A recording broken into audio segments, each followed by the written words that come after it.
I heard Dr. Sean Ginwright, the author of the book, The Four Pivots, speak at a ministers' conference about a year ago, and I fell in love with his book.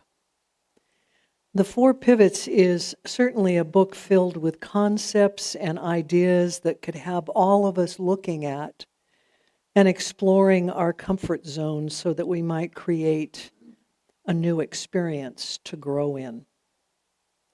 Today I want to share some of the incredible information that Dr. Ginwright writes about. And he states in the introduction, healing is the capacity to restore our humanity and care for ourselves and others, even in the midst of our fears. Remember, Kathy talked about a fear a couple of weeks ago, and it is fear that holds us back and prevents us from moving into learning and healing and personal growth. Ginwright further states, changing things that are broken in our society requires individual and collective healing. Is our society broken? We need only look at the mass shootings in 2023. There were over 630 of them that killed 754 people, injuring over 2,400. Or how about the opioid addiction and the deaths that continue to happen day in and day out? Or completed suicides were nearly 50,000 in 2023. Yes, America is showing us the symptoms of a society that is broken. Dr. Sean cites inequality as one of the major issues that has put us on this path of shattered dreams and eroded hopes. He states inequality slowly erodes away at our collective well-being, and its symptoms can be seen in how we relate to one another. Now, the Four Pivots is not all about doom and gloom, so let's put that out of the way. The good doctor doesn't just tell us what's wrong with the world and then leave us sitting there in the dust trying to figure it out. He provides us with four pivots we have to be willing to explore and make to move forward out of our comfort zone. When I kept reading about pivots, all I could think about was when I played high school basketball and a pivot was moving one foot forward and back and forward and back. And if you were a girl back then, you could only do that once and you could only move 2 feet and then you had to get rid of the ball. Certainly different from today's process. The first thing that he's looking for, it says about, he breaks the four pivots down into 4 areas, and the first one is looking from the lens of to the mirror, which includes reflection, truth, and clarity on the individual's part. The second pivot is called transactional to transformative, and that includes belonging and care and vulnerability. There's 3 separate lessons there, but today we're just going to talk about belonging. Today, because of the work I do with suicide prevention, I know how important belonging and connection really is to everyone. It can make a difference between life and death. Benjamin McBride, who is one of the individuals that Ginwright cites, states, the wrong first question is, what do we need to do? The right first question is, who do we need to become? If we stay the same as we are, if we stay rooted in that comfort zone we have created, we will never, ever change. We must be willing to answer the call, who do I need to become? Belonging requires deep change and transformation. It means looking at assumptions and illusions and perceptions we have of other people. Oh, she has gray hair and he's bald. They've got to be over 65.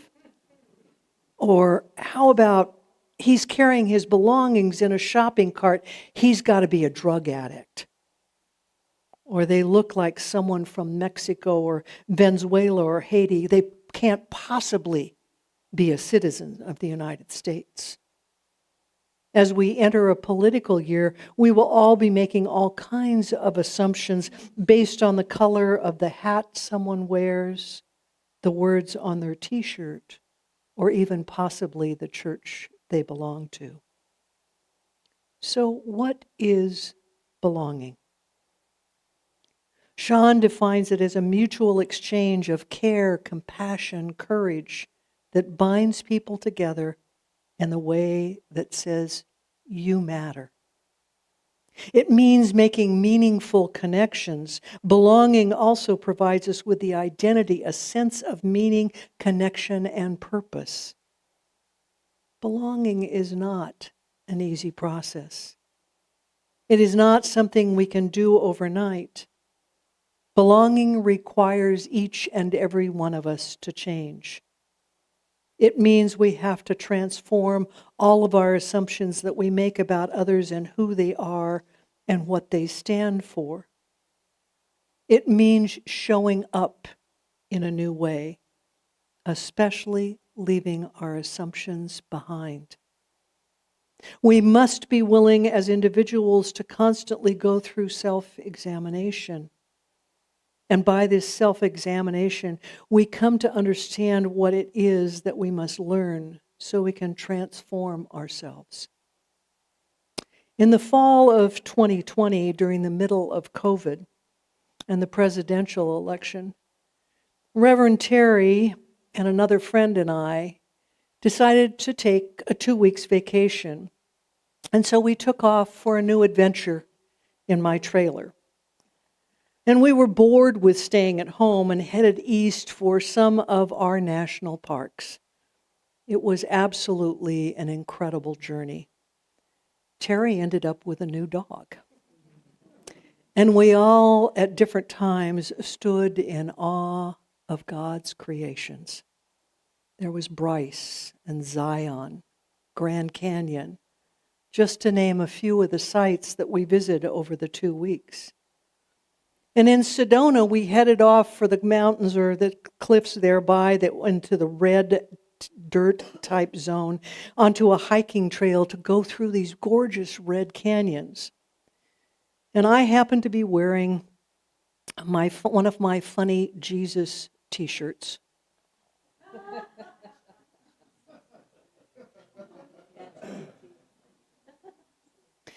And a Biden baseball hat. And now there was this gal that was probably in about her mid-20s that was sitting on a large rock just off the trail with some of her friends.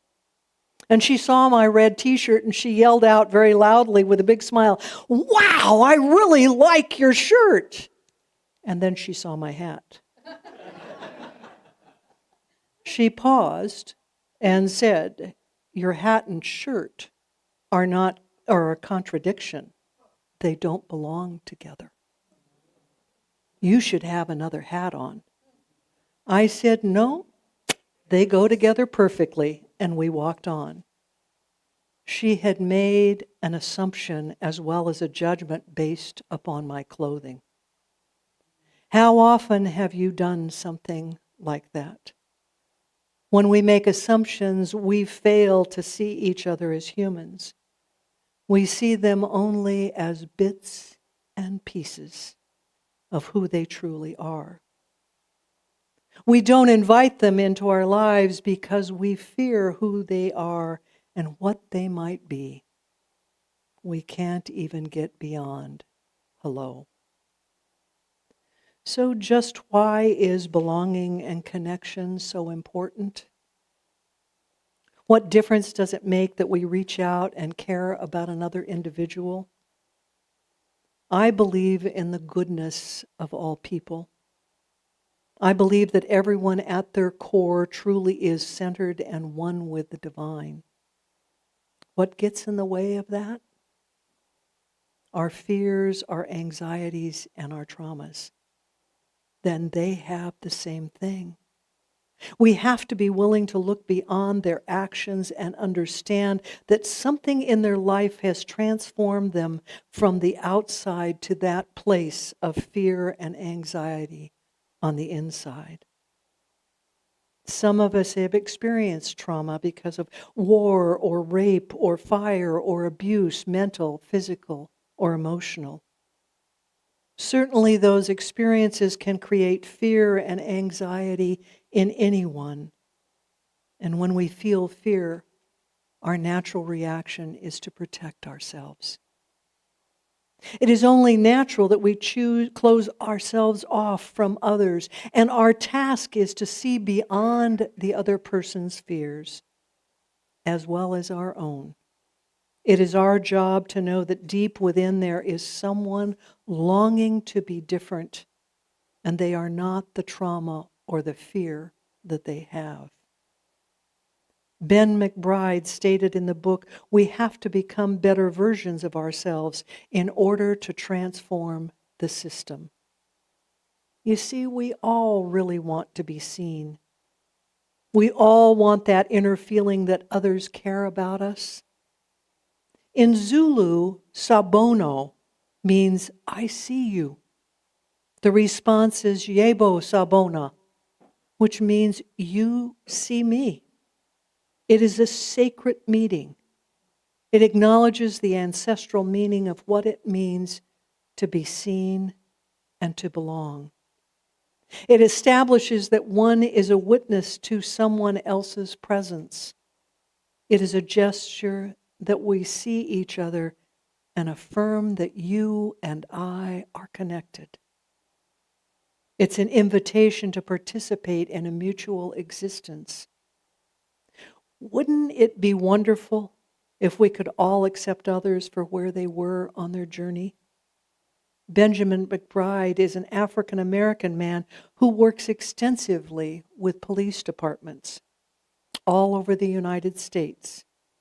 He believes that the right conditions, people can change. Unfortunately, social change advocates often only see change through the lens of the old world perspective and strategies. And just what is that lens? Power and resource mobilization. As McBride sees it, the old world is based on scarcity and fear. There's that word again, fear. We are convinced that there are not enough resources to fix the problem and not enough time to deal with it. So we stay in this vicious cycle of resenting each other because you're not like me. And neither one of us is willing to change because we want to make each other wrong. It is easy to stay comfortable in our own islands of choice that we have created out of our individualism, our fear, and our scarcity. I would challenge you to watch in the coming political year the fear and anxiety that rises up within the speeches, the presentations, and the advertisements on TV. Trust me, we'll be barraged with it. A pivot to transform our relationship begins with restoring our relationship with ourselves. The author tells us that we must ask ourselves the question, who have I been and what has it cost me for my relationship with others? We all know through science of mind teaching that change begins on the inside of us, not on the outside. To belong means taking responsibility. It's about asking the other tough questions and then reaching out to others and listening, truly listening as well for their answers. It's about being willing to let go of our assumptions and illusions so that we might see others in a different light. We all have fears, but we can't release them if we're not willing to change. One of my favorite all-time movies is Coda. Has anybody here seen it? CODA? Wow. You gotta see this, rent it or watch it on one of the stations. It won the Oscar for the Best Picture in 2021. That's how incredible it was. Now, CODA, C-O-D-A, are all capital letters, and their initials are for Child of a Deaf Adult. And I can remember that as a child, that one of my classmates in school was a CODA. I was absolutely fascinated by ASL, the American Sign Language. My friend Karen taught me the alphabet and a few things to sign so that I could communicate with her parents when I went there to play after school. Thank you. I love you. I have taken ASL classes through the years, but it has never really stuck. Because like any language, you have to use it on a regular basis to be able to remember it. For those of you who don't know the story of CODA, let me give you a few-minute capsule of it, a real quick breakdown. The movie is not only about the challenges the Rossi family faces, but it's also about belonging within their fishing community. The Rossi family is comprised of a mother and a father and a son and a daughter. All of them, except for 17-year-old Ruby, are deaf. Imagine living your life without any sound at all. Imagine not being able to hear music or your child cry or the telephone ring. Imagine being dependent upon others to communicate for you because they don't know American Sign Language. Then imagine being a 17-year-old daughter and that your entire family is dependent upon. Imagine yourself as a teenager having to go to the doctor with your parents to translate for your father about a rash that he has on his genitalia. Or how about becoming part of the fishing community, but no one can talk with you about your business and the challenges that you all are experiencing? Ruby knows she belongs with her family, but not necessarily with others. She feels ostracized at school because she has to get up at 3 a.m. to help her father and her brother on their fishing boat because a hearing person has to be on board the vessel. School is a challenge because she falls asleep in her seat since she's been up early every morning, and classmates make fun of her because she smells like fish because she came from the boat to school. The other tough part is that Ruby is a very talented child. She has a beautiful voice and she wants to sing. She wants to be a member of the choir. And she feels torn as she tries out for a prestigious music school. Should she go or should she stay permanently with her family because she's the only hearing person? Her dad tries hard to understand what singing is like by feeling the vibrations on her vocal cords as she sings. More importantly, seeing her parents embraced by the community as they create a fishing co-op together is about belonging. You see, everyone had to pivot for the other person to be able to belong. Fears had to be released on both sides. Transformation had to transpire so that the world they wanted to create, the world they wanted to live in, could become a reality. For belonging to transpire for the Rossi family, Ruby and the fishing community, they had to genuinely care about each other. There was a sense of compassion for each other, and they got out of their comfort zones and moved on. They moved forward with courage. It gave everyone a meaningful purpose and an identity within the family and the community. They answered the question, who do we need to become? And then moved forward together to create the world and the life that they wanted. Can we do the same? Can we ask ourselves, what must I become? And then choose to change and move forward with courage over comfort? Can we get beyond the assumptions and the illusions about others and greet them with a sense of belonging? Sabona, Sabona. Can we see beyond the fears and trauma and know that good, the good that's deep within everyone? Can we ask the tough questions and then sit in the stillness and truly look for the answers? Only you hold the power and the answers for your own transformation. This is the truth in my life, and this is the truth in yours. And so it is. Amen. Dallas?